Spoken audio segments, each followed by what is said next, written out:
Population change refers to a change in the number of people during a specific time period. Population changes constantly due to birth rate and death rate and reallocation of people in search of better sources of income. Population change is a continuous global phenomenon.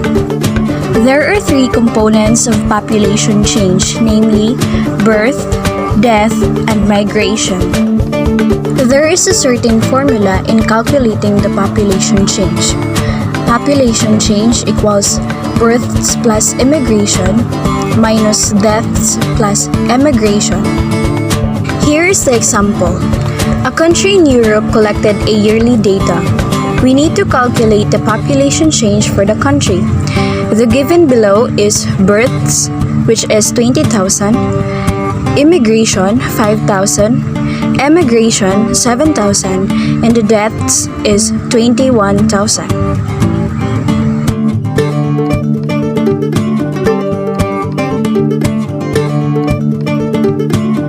So, we came up with an answer which is negative 3,000, which implies that there is a negative growth in the population and the population decreased by 3,000 individuals. In short, a population change is determined by subtracting the total number of individuals leaving the population by death or emigration from the total number of individuals entering the population by birth or immigration. Natural change is the difference between births and deaths in a population. Oftentimes, natural change is positive, which means that more babies are being born than people are dying. This positive natural change is referred to as natural increase. The opposite of natural increase is called natural decrease, where more people are dying than babies being born, which can cause a population to shrink. Areas with aging populations often have natural decrease. Birth is an act or fact of coming into life or being born. When we say birth rate, it is the number of live births per 1,000 persons in a year. According to Philippine Statistics Authority or PSA, in the year 2020, there is a total of 1,528,684 live births were registered, which is equivalent to a crude birth rate or CBR of 14.1 or 14 births per 1,000 population.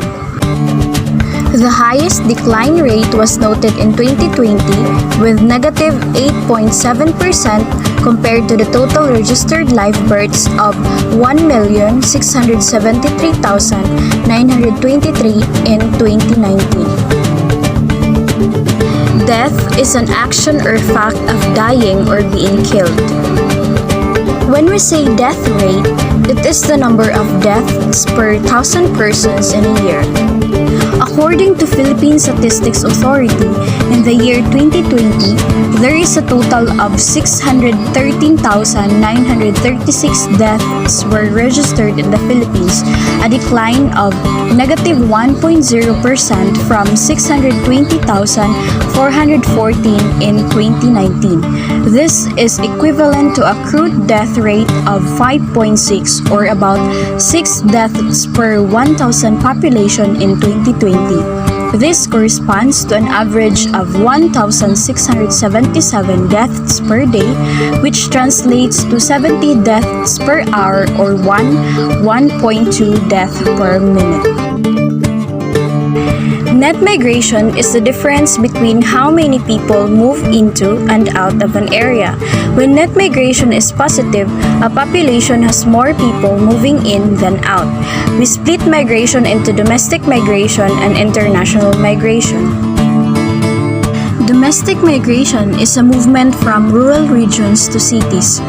There are 8 factors that can cause domestic migration: lack of services, lack of safety, high crime, crop failure, drought, flooding, poverty, and war. International migration is the movement of people across international borders for the purpose of settlement. There are 8 factors that can cause international migration: escaping hardship, conflict, and persecution, seeking a better life, displacement because of environmental factors, family reunification, employment, studies, following cultures of migration, economic reasons, remittances. Migration is the movement of persons away from their place of usual residence, either across an international border or within a state.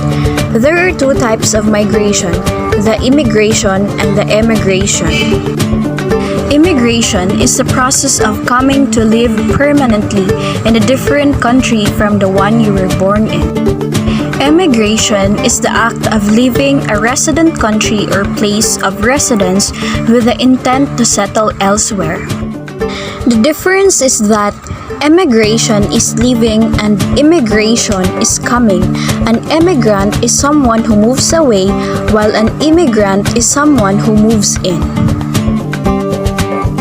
There are 4 factors that increase the size of a population. 1 is high birth rate, 2 low death rate, 3 high immigration, and 4 is low emigration. Reasons for falling birth rates. Traditionally, factors include economic growth, improved education, and access to contraception. But in recent years, a second wave of factors has pushed the birth rate even lower. These include anxiety over the future, COVID, the high cost of living, and changing social norms. Population change is simply the change in the number of people in a specified area during a specific time period. It composed of 3, which is the birth, death, and migration. It is also called natural change when the birth and death combine, and a net migration if it is about immigration and emigration. Natural change and net migration both contribute to population change, sometimes with unexpected results. Frequently, natural change and net migration push a population in opposite directions, making it more difficult to determine whether a population is growing or shrinking. Populations grow or shrink depending on if they gain people faster than they lose them. Looking at an area's unique combination of natural change and migration helps us understand why its population is changing and how quickly the change is occurring.